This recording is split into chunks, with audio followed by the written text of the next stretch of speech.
നമ്മളിന്ന് പോകുന്ന സ്ഥലമാണ് ഞാൻ ഈ മാപ്പിൽ കാണിച്ചു തരുന്നത്. കൊടുങ്ങല്ലൂരിലുള്ള കാര ബീച്ചിലോട്ടാണ് നമ്മൾ പോകുന്നത്.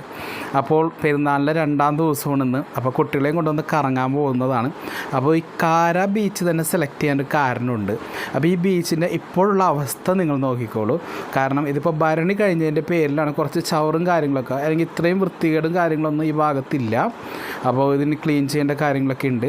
അപ്പോൾ ഭരണിക്കാർ കുളിക്കാൻ വരുന്നൊരു കടൽ തീരമാണ് കാര ബീച്ച്.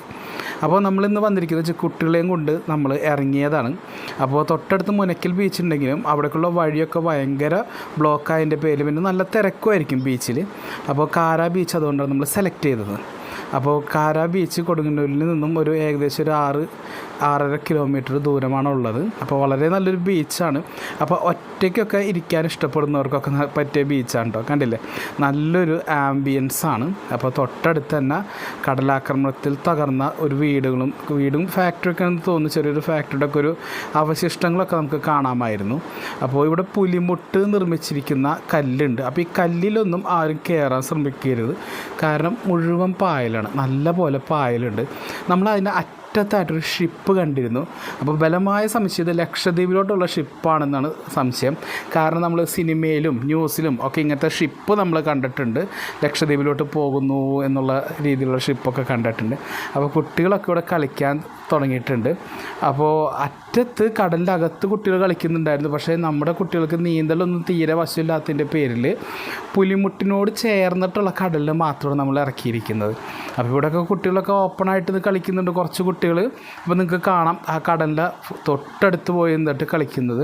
പക്ഷേ നമ്മളതൊന്നും ഒരിക്കലും എന്താ പറയുക, നമുക്ക് പറ്റാത്തൊരു കാര്യമാണ്, അംഗീകരിക്കാൻ പറ്റാത്ത കാര്യമാണ്. കാരണം വളരെ അടിയൊഴുക്കും കൂടി ഉള്ള സമയമാണെങ്കിൽ എന്തെങ്കിലും അപകടങ്ങൾ പറ്റിക്കഴിഞ്ഞാൽ വളരെ ബുദ്ധിമുട്ടാവും. ഞാൻ നേരത്തെ പറഞ്ഞ തകർന്ന വീടിൻ്റെ അവശിഷ്ടമാണ് ഇത്. അപ്പോൾ നേരെ ബീച്ചിൻ്റെ ഫ്രണ്ടിൽ തന്നെയാണിത്. അപ്പോൾ ഇതിനോടടുത്തായിട്ട് തന്നെ ഒരു അമ്പലവും കാര്യങ്ങളൊക്കെ ഉണ്ട്. അതുകൊണ്ട് വൈകുന്നേരം വരുമ്പോൾ കുറച്ച് ഭക്തിഗാനവും നല്ലൊരു ആംബിയൻസ് ആണ്. ഒരു ഗ്രാമീണ പ്രദേശത്തിൻ്റെ ഭംഗി മൊത്തം നമുക്ക് ഈ ബീച്ചിൽ ഫീൽ ചെയ്യാൻ സാധിക്കുന്നുണ്ട്. അപ്പോൾ വളരെ എന്താ പറയുക, ഒരുപാട് ചവറും കാര്യങ്ങളൊന്നുമില്ല. അപ്പോൾ വളരെ വൃത്തികെട്ട ഒരു എന്താ പറയുക അന്തരീക്ഷവും അല്ല, അങ്ങനത്തെ ഒരു സിറ്റുവേഷനാണ് കാര ബീച്ച്. അപ്പോൾ വലിയ കടകളും കാര്യങ്ങളൊന്നും അടുത്തില്ല. നമുക്ക് കടകൾ കാര്യങ്ങളൊക്കെ വേണമെങ്കിൽ കുറച്ച് ദൂരേക്ക് പോകണം. എന്നിരുന്നാൽ കൂടി ഇപ്പോൾ എനിക്ക് തോന്നുന്നില്ല ഇത് പഞ്ചായത്തോ മുനിസിപ്പാലിറ്റിയോ ഒന്ന് വൃത്തിയാക്കുന്നുണ്ടെന്ന്. കടൽ തന്നെ വൃത്തിയാക്കിക്കൊണ്ട് പോണതാണ്. ആ ഭാഗമൊക്കെ നല്ല ക്ലീനാണ് കേട്ടോ. അപ്പോൾ വളരെ കൂളായിട്ടിരിക്കാൻ പറ്റുന്നൊരു സ്ഥലമാണ്. വലിയ ബുദ്ധിമുട്ട് കാര്യങ്ങളൊന്നുമില്ല. ഇപ്പോൾ ഫാമിലി ആയിട്ട് വന്നാലും നമുക്ക് അവിടെയുള്ള ആളുകളൊക്കെ എനിക്ക് തോന്നുന്നു വളരെ സപ്പോർട്ടീവാണ്. വലിയ അന്വേഷണവും കാര്യങ്ങളൊന്നും ഇല്ല അവിടെ. അല്ലെങ്കിൽ ഒരുപാട് പേര് വന്ന് നോക്കി നിൽക്കുക അതിരി പരിപാടിയും കാര്യങ്ങളൊന്നുമില്ല. ഞങ്ങൾ വരുമ്പോൾ ഫാമിലി മാത്രം വരുന്നെങ്കിലും വളരെയധികം ഫാമിലിയിൽ വന്നു പോകുന്ന സ്ഥലം. വളരെ കുറച്ച് ഫാമിലി ഞങ്ങൾ ചെന്നപ്പോൾ ഉണ്ടായിരുന്നുള്ളൂ. അപ്പോൾ നമ്മൾ ഈ പൊളിഞ്ഞ ഭാഗത്തേക്കൊക്കെ അടുത്തേക്കൊന്നും നമ്മൾ പോയില്ല. കാരണം അതിനുള്ളിൽ വല്ല കുപ്പിച്ചിൽ കാര്യങ്ങളൊക്കെ ഉണ്ടെന്ന് പറയാൻ പറ്റില്ല. കാരണം ഒരുപാട് കുപ്പിയൊക്കെ സൈഡിൽ കിടപ്പുണ്ടായിരുന്നു. അപ്പോൾ നമ്മളൊരു 1 മണിക്കൂറിനടുത്ത് ഏകദേശം ഇവിടെ സ്പെൻഡ് ചെയ്തിട്ടുണ്ട്. അത് കഴിഞ്ഞിട്ട് നമ്മൾ നേരെ തിരിച്ചിറങ്ങിയാണ് ഈ ബീച്ചിൽ നിന്നും. അപ്പോൾ കുട്ടികളായിട്ട് കളിക്കാനാണ് മെയിനായിട്ട് നമ്മൾ വന്നത്. കാരണം അവർക്ക് കുറച്ചൊരു എൻ്റർടൈൻമെൻറ്റ് ആയിക്കോട്ടെ എന്ന് കരുതി. അപ്പോൾ ഈ പുലിമുട്ടിൻ്റെ സൈഡിലിരുന്ന് കളിച്ച് കഴിഞ്ഞാൽ അവരങ്ങോട്ട് പോവേയില്ല, നമ്മുടെ നോട്ടത്തിൽ നിൽക്കുകയും ചെയ്യും. അവർ കുഴി മാന്തി കളിക്കുക, ഓരോന്ന് ഉണ്ടാക്കുക, ഓരോ രൂപങ്ങളൊക്കെ ഉണ്ടാക്കുക, ഈ വക കളികളിലൊക്കെ ആയിരുന്നു കുട്ടികൾ. അപ്പോൾ നമ്മൾ നേരെ തിരിച്ച് പോവുകയാണ്. അപ്പോൾ ഈ കാര ബീച്ചിൽ നമ്മൾ തിരിച്ചു പോവുകയാണ്. ഇതാണ് നമുക്ക് റോഡ് വരുന്നത്, തൊട്ടടുത്ത് തന്നെയാണ്. വലിയ നടക്കാനൊന്നുമില്ല. വണ്ടി ഇട്ടിട്ട് വളരെ ഏകദേശം മീറ്ററുകളേ ഉള്ളൂ. ഒരു 25 തുടങ്ങി 50 മീറ്റർ വരെ ദൂരം ഉണ്ടാവുമായിരിക്കും.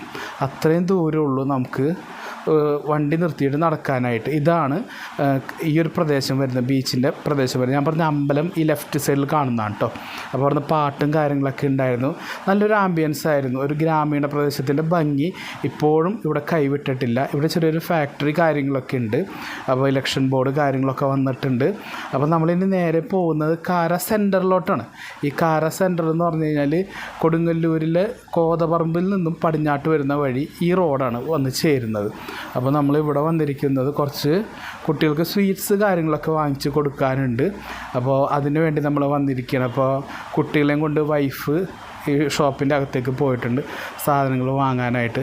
അപ്പോൾ ഈ ഒരു ചെറിയൊരു വീഡിയോ നിങ്ങൾക്ക് ഇഷ്ടപ്പെട്ടാൽ ഒന്ന് ലൈക്ക് ചെയ്യാൻ മറക്കരുത്, ചാനൽ സബ്സ്ക്രൈബ് ചെയ്യാൻ മറക്കരുത്. അപ്പോൾ താങ്ക്സ് ഫോർ